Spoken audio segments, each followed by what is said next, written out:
in from Charles Egler Reception and Guidance Center, Assistant Deputy Warden Scott Dixon. Welcome back to the show, guys. Thank you. Thanks for having us. Men, I should call you men because you are men who cook.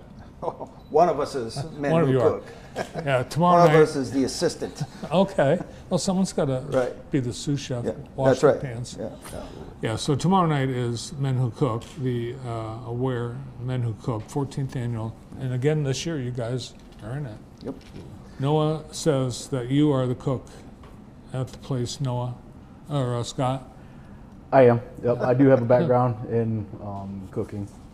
I have a degree in culinary arts from Johnson & Wales University in South Carolina. Oh, wow. So I have traveled a little bit and done some cooking around there, about 15 years worth. So I found myself working. Did you start in corrections in food?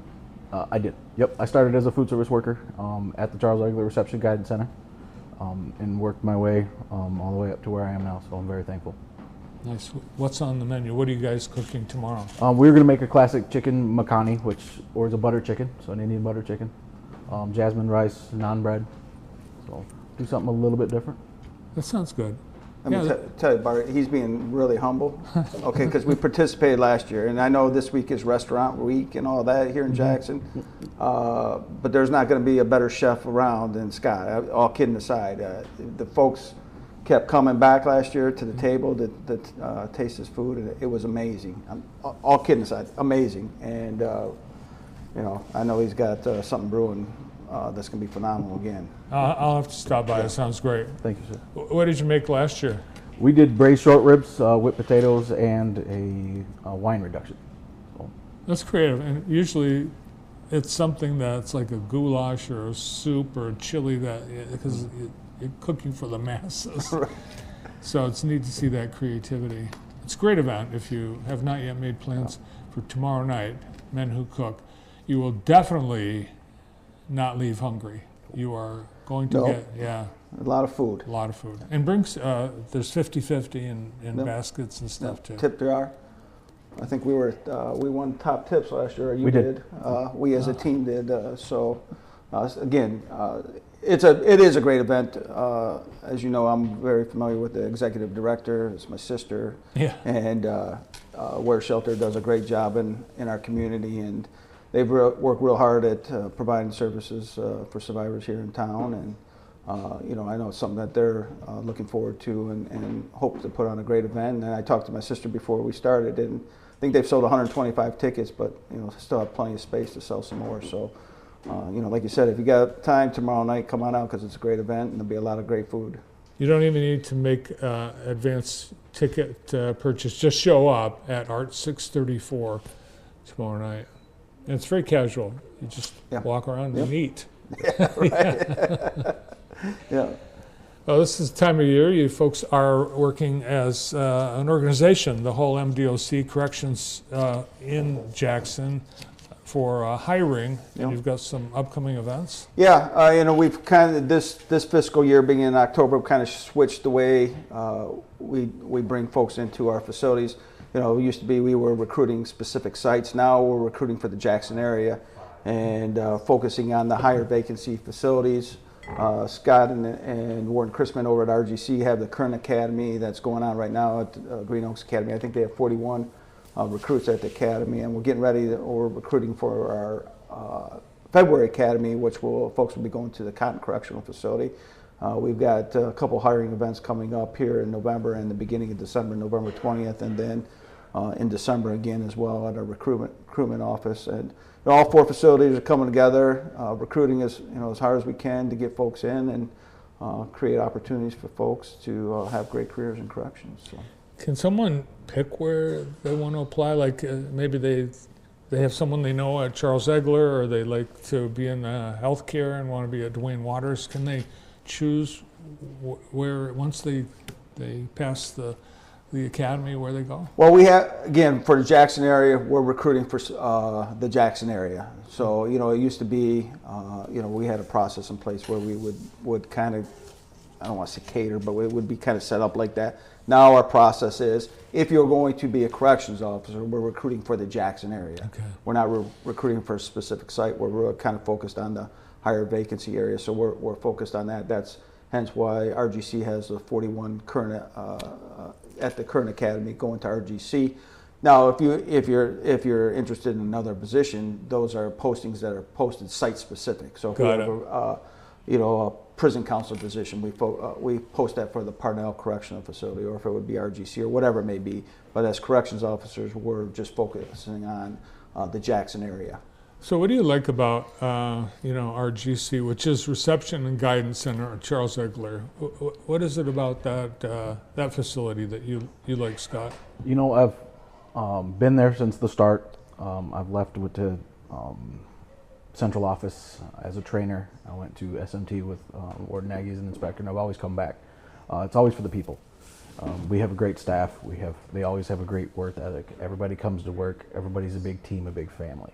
So coming back there and seeing the people, it's always for them. I always miss them when I leave, and then I always end up coming back. So when I leave, they always say, "We'll see you next time you come." Yeah. And Does everyone that gets sentenced that is going to end up at Cotton or Parnell go through RGC? For the most part, every male above 18 will come to RGC that has a sentence over a certain amount of months. I believe it's 15, 18 months, something along those lines, over a year. They'll come through us for their general classification screening, and then we give the recommendations at RGC, and then we send them out throughout the state for their programming and security classification needs. So. And then how are they assigned to which facility? Is it something that occurs at RGC at that point? Yeah, I mean, it's just basically based on the security level, programming needs, medical needs, mental health needs, all everything that's based on that, and then they'll go to a facility that's specific to that fits both the security levels, programming, and then any medical or mental health needs they may have. Got it. If you wanted to be in the next academy class that starts in February. Yep. How do you go about? So you would go through the hiring process, yep, and then you're off to the academy. Correct. So we have a couple recruiting events coming up here in Jackson, our Jackson recruitment office, or you can go online and apply. And then once you get hired, our next academy, like I said, it starts February. I'm not sure on the exact date in February yet. But once you start the academy, you start getting paid. You're getting paid, you're getting the benefits. It's an 8-week academy, and then you go through the academy, and then you go to your assigned facility here in Jackson. And there's an 8-week OJT period, and then you're off and running. But yeah, we're running and aiming for that next academy, hoping for another big number. Certainly over the last couple of years, we've done a really good job as an area and getting folks in there, and working on retaining folks as well. And it's important to get people in, but we got a lot of good jobs available. So, well, maybe that's someone's New Year's resolution. Right. You want to get into a new career. This is the time. They've got 3 hiring events: the 20th of November, December 2nd, and then the 17th. And all the details online. And I know that people can apply anytime. Yep. So if you're interested, let them know about it. Actually, they probably could chat you up tomorrow night at MDOC. Yeah, absolutely. We'll have those flyers that you just showed. We'll have some business cards. We'll gladly sit and talk about careers and corrections while we're handing out a masterpiece that Scott prepared. So are there other events that you are able to show off your cooking throughout the year for MDOC? I don't. I do participate a lot in the community. I'm the commander of the emergency response team for District 2, so that encompasses Jackson. We did some trunk or treats this year, one at Northwest Elementary School. We do some recruitment events at the county courthouse. The 8th graders come in there and we talk about what we do. We do the polar plunge every year at Clark Lake. I think we've done that for the last 14 years. We're the first ones in every year. We've raised over $40,000 for law enforcement torch run. So I love doing things out in the community and getting the MDOC and the emergency response team in front of everybody. So yeah, you guys do a lot, and you just participate in the hockey tournament for Special Olympics and the torch run. Well, keep up the great work. Good luck tomorrow at Men Who Cook. I like the sounds of that butter chicken. Thanks, is it sir. Spicy? Is there curry? It's not really a curry base, but it is. It has some in it. It is not spicy, but there will be some green chilies for you there if you like spicy food. Okay. Check it out tomorrow at Men Who Cook. Great to see you guys. Thank you. Thank you for having Thank us. you, Bart. Thank you. From Parnell Correctional Facility Warden Noah Nagy and the Assistant Deputy Warden at Charles Egler, Scott Dixon. Up next,